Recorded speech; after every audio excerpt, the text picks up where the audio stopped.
দেশের বিরূপ পরিস্থিতির জন্য এপার বাংলায় সন্তানের অন্নপ্রাশনের অনুষ্ঠান করলেন বাবা মা। ছোট্ট স্বপ্নদর্শীর মুখে ভাত তুলে দিলেন মামা প্রবীর কুমার।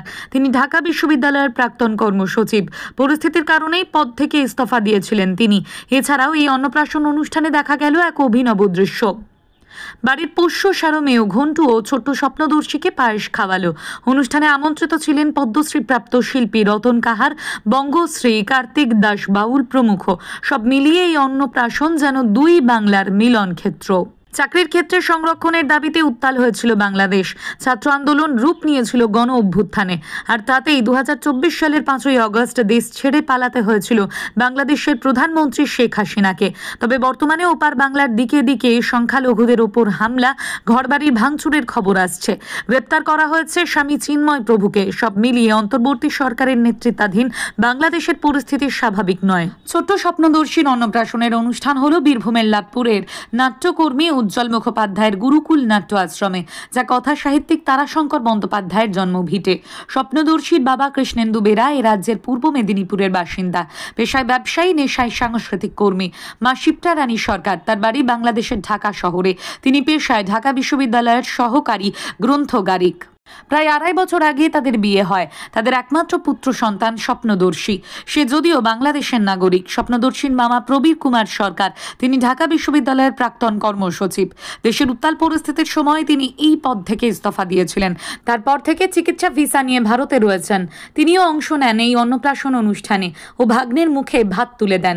দেশের বিরূপ পরিস্থিতি, ভিসা পাওয়ার ক্ষেত্রে নানা সমস্যার কারণে ওপার বাংলার মা শিপ্রা রানী সরকার ঠিক করেন এপার বাংলায় গুরুকুল নাট্য আশ্রমে তাদের সন্তানের অন্নপ্রাশনের অনুষ্ঠান করবেন। সেই মতো আয়োজন করা হয়। এই অনুষ্ঠানে একটি অভিনব বিষয় লক্ষ্য করা গেল। তা হলো সকলের সঙ্গে ছোট্ট স্বপ্নদর্শীকে পায়েস খাওয়ালো বাড়ির পোষ্য সারমেয় ঘন্টু, যা দেখার মতো বিষয় ছিল। এছাড়া আকাশে সাদা পায়রা ওড়ানো হয়, পুকুরে মাছ ছাড়া হয়, বৃক্ষরোপণ করা হয়।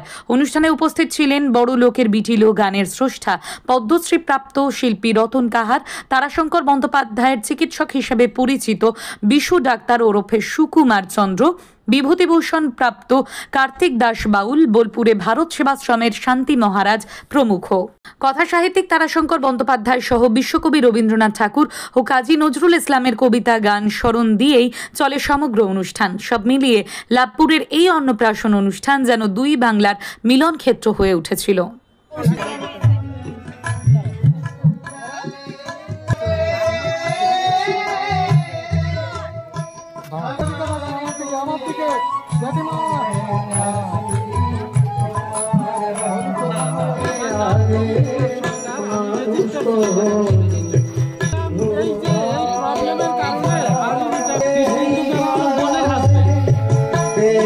তো বাংলাদেশের এখন তো অস্থির পরিস্থিতি, আত্মীয় পরিজনদের ঠিক পাওয়াও যাবে না এক।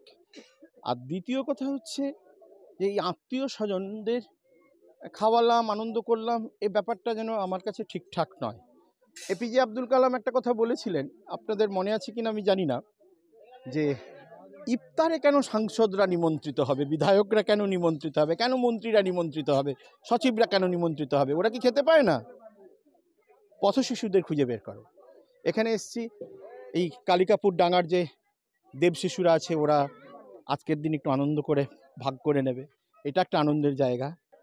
বাংলাদেশে কি মানে এই ধরনের অনুষ্ঠান করতে সমস্যা হতো না ভিসার সমস্যার জন্য? ভিসার সমস্যা একটা আছে, দ্বিতীয় কথা হচ্ছে এখন তো আত্মীয় পরিজনদের পাওয়াও যাবে না এই পরিস্থিতিতে।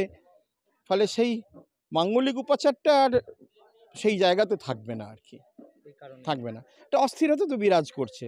হয়তো খুব বেশি অসুবিধা হবে না, কিন্তু এই যে এখানে যে প্রাণ খোলা যে পরিবেশটা, আর তার থেকে বড় কথা হচ্ছে গুরুকুলে আসা একটাই কারণ, কৃষি ও কৃষ্টির মিলনস্থল।